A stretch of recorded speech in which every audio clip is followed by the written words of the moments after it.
जनूबी भारत की कन्नड़ा फिल्मों की अदाकारा और कर्नाटका से लोकसभा भारतीय पार्लियामेंट की रुकन देविया सपुंदाना अलमारूफ रामिया ने सोशल मीडिया पर मिलने वाली धमकियों के बाद पुलिस में शिकायत दर्ज कराने का फैसला किया है। अदाकारा के मुताबिक उन्हें कत्ल के मुलजिम अदाकार दर्शन के मद्दाहों की जानिब से सोशल मीडिया पर हरासा किया जा रहा है।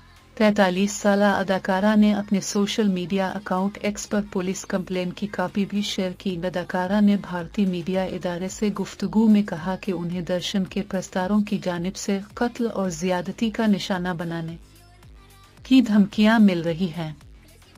ऑनलाइन धमकियां मिलने के हवाले से गुफ्तगू में इनका मजीद कहना था कि ये बड़े अफसोस की बात है कि ख्वातीन से बदकलामी मामूल बन गई है और कोई उनसे पूछने वाला नहीं। इस किस्म के लोग सबसे पहले ख्वातीन की किरदार कशी के हवाले से बात करते हैं। वाज़ेह रहे कि अदाकार